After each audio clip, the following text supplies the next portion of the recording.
शहबाज साहब, एक तरफ सदर मुमलिकत तारीफ़ कर रहे हैं हुकूमत की और IMF के साथ मुज़ाकरात की और साथ पार्लिमान की अहमियत का इदराक भी कर रहे हैं, और दूसरी जानिब वो कह रहे हैं पार्लिमान को एतमाद में ले लें, यानी ऑर्डिनेंस फिल फॉर आता आपको दिखाई नहीं दे रहा फिर? जी बिस्मिल्लाहिर्रहमानिर्रहीम। देखिए, जो सदर साहब ने बात की है, मैं असली तौर पर उसकी तायद करता हूँ। उसकी वजह ये एक माइंडसेट की बात है, इसमें कोई ताखीर की बात नहीं है। हर हुकूमत की ये कोशिश रही है कि पार्लियामेंट को जैसी भी है वो है, लंगड़ी है, उसमें फुली रिप्रेजेंटेटिव है नहीं है, या पार्लियामेंट एक आपकी मौजूद है। इस वक्त सेनेट भी आपकी सेशन में थी, आपका ज्वाइंट सेशन भी चल रहा है। तो मेरा नहीं ख्याल को कोई ऐसा इशू होना चाहिए हुकूमत को कि इस ऑर्डिनेंस को या बिल को वो लेके आए पार्लियामेंट से और वहां से अप्रूव करवाएं। बल्कि जिस किस्म की पार्लियामेंट की सूरत हाल अब है, ये तो 2 घंटों में अपना जो बिल है। मगर राना साहब, उसमें ताखीर तो हो सकती है ना, पार्लियामेंट का इजलास बुलाया जाएगा, फिर सेनेट में मामला जाएगा, तो अगर यानी ऑर्डिनेंस से फौरी तौर पर मामला तय हो जाएगा और IMF को कुछ तस्कीन हो जाएगी। अभी वक्त भी तो हमारे खिलाफ जा रहा है ना। नहीं शामी साहब, अगर मैं गुजारिश करूं, ये होगा मनी बिल। जो मनी बिल है वो सेनेट में उस तरीके से जाता तो जरूर है, ले जरूर होता है, उसकी रिकमेंडेशंस होती है, उसमें 14 दिन तो वहां भेजने की जरूरत नहीं होगी। नहीं मतलब वहां पे ले जरूर होगा, उसके रिकमेंडेशन के पास उसके लिए आईनी सर पर 14 दिन का टाइम भी होता है। ये बात भी बिल्कुल ठीक है, बट उनको मैक्सिमम टाइम नहीं दुरुस्त है। मगर सदर साहब जो हैं उनके तेवर तो नजर आते हैं ना कि कुछ ताखीर हो। सर मैं 2 इस पे गुजारिशात करूं, अगर आप मुझे इजाजत दें। देखिए, क्या ये सिर्फ एक ही शर्त है कि आप सुबह उसका ऑर्डिनेंस पास करवाएं, प्रेसिडेंट उसको साइन करें, आप उसको जारी कर दें? अगर तो ये एक शर्त है तो मैं आपकी बात की तायद करता हूँ, फिर तो IMF का स्टाफ लेवल का एग्रीमेंट हो जाना चाहिए। अगर ये उसमें रुकावट है तो हम इसको क्रिटिसाइज करेंगे। मैं गुजारिश ये कर रहा हूँ कि यहाँ पे माइंडसेट की बात है। हुकूमत अगर चाहे तो ये सारा प्रोसेस बड़ा फास्टली ये पार्लियामेंट से भी करवा सकती है। इसके अलावा देखिए, अभी आपने बिजली की कीमतों में इजाफा किया, ECC ने अप्रूवल दी, फिर वफाकी काबीना ने अतवार के दिन उसकी मंजूरी दे दी, और कल ECC ने गैस की कीमतों में ये 113% इजाफे का क्या मतलब होगा राना साहब? सर मैं जरा बाद में कमल करूँ, उसके बाद आप क्या, तो फिर अभी एक और बहुत बड़ी चीज बाकी है। अगर ये आपका ऑर्डिनेंस या बिल जिस सूरत में भी नए टैक्सेस लगते हैं, उसके अलावा IMF आपसे ये भी मुतालबा कर रहा है कि जो शरह सूद है उसमें इजाफा करे। मेरा पॉइंट यहाँ पे ये है, वहां पे एक स्पेशल आपको मॉनेटरी पॉलिसी कमेटी की मीटिंग भी कॉल करनी है, वो तो अभी स्टेट बैंक ऑफ पाकिस्तान ने कॉल नहीं की। तो अगर तो सिर्फ इस वजह से IMF के जो स्टाफ लेवल एग्रीमेंट में ताखीर है कि ऑर्डिनेंस या बिल नहीं आ रहा और नए टैक्सेस नहीं आ रहे, तो फिर तो मैं कह रहा हूँ प्रेसिडेंट साहब का गलत मौक़िफ़ है। सही। अगर ये माइंडसेट की बात है कि हमने पार्लियामेंटेरियंस को इत्मीनान में नहीं लेना है, ब्यूरोक्रेटिक तरीके से तमाम चीजें बड़ी जल्दी से करवा लेंगे, तो फिर दूसरी बात है ये कि अभी देखें दोनों हाउस सेशन में नैनी केस ऑर्डिनेंस तो हो ही नहीं सकता ना। तो राना साहब ये ऑर्डिनेंस भी तो पेश होगा ना, पार्लियामेंट में पेश होगा सर 120 दिन के बाद, उसका ठप्पा लगेगा को वक्त 120 दिन के बाद हर रोज खबर आ रही है। चलिए, ये तो एक तनज़्ज़ुल हो रहा है, मामला तो है, लेकिन मैं दूसरी जो अवामी दिलचस्पी का नुकता था ना, मैं उससे वजाहत उनकी चाह रहा हूँ।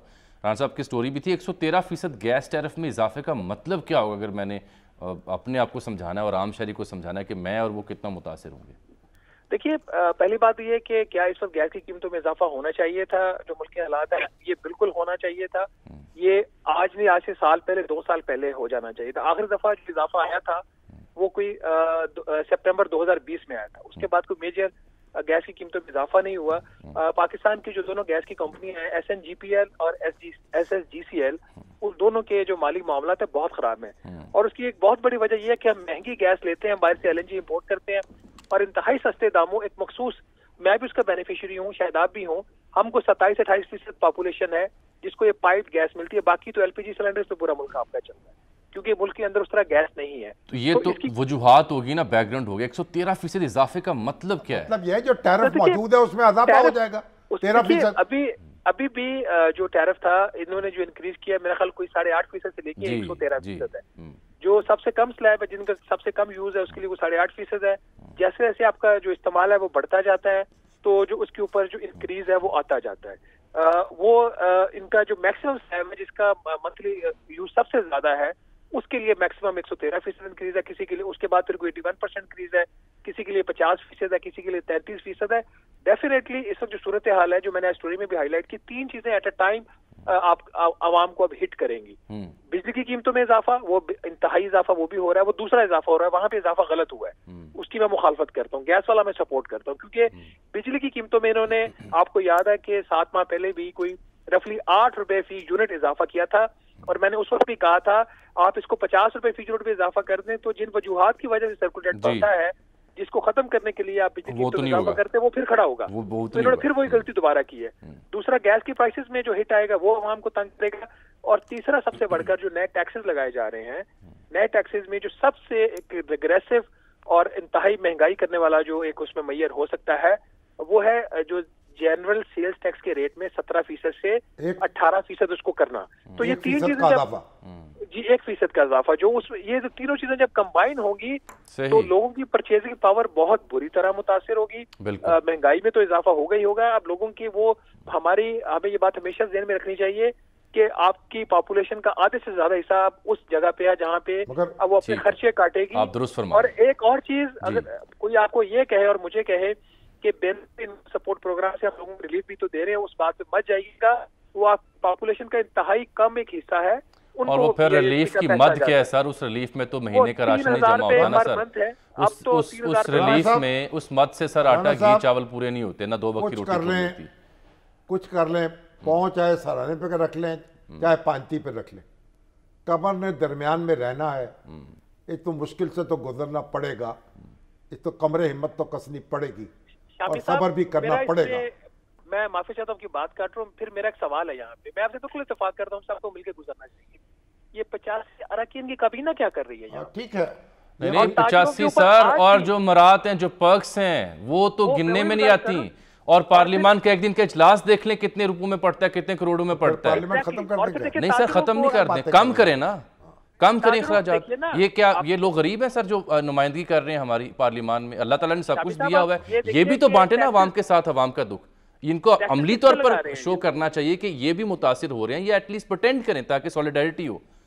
उनकी भी कटौती होनी चाहिए। बहुत शुक्रिया राना साहब, बहुत शुक्रिया। शामी साहब, इससे पहले कि हम आगे बढ़ें, जो आज की सदर मुमलिकत उसाक डार साहब की मुलाकात है, ये ऑर्डिनेंस और ड्राफ्ट और मिनी बजट और दीगर मामलात की हद तक ही महदूद नहीं है, क्योंकि इस बीच खान साहब से भी रब्ता किया है आरिफ अलवी साहब ने, और लाहौर भी तशरीफ़ ले जाएंगे, इत्तला ये है। तो मेरी एक इत्तला ये है कि इसके अलावा जो इलेक्शंस एक ही दिन एक ही वक्त कराने की बात थी ना हुकूमत की जानिब से, वो भी बाकायदा वहाँ डिस्कस हुई है। ज़राए बताते हैं, जिसको उठा करके उन्होंने खान साहब के आमदे भी रखा है और इसीलिए मुशावरत करने आएंगे। लेकिन खान साहब आगे से डटे रहे हैं, वजिद रहे हैं कि नहीं, ऐसा नहीं हो सकता। तो ये हुकूमत भी एक स्टेप पीछे होके एक तजवीज़ के तौर पर सदर तक गई है। आगे होगा खबर है। आप देखिए, खान साहब तो रोज़ एक गज़ल कहते हैं, उनका मुशायरा जारी है।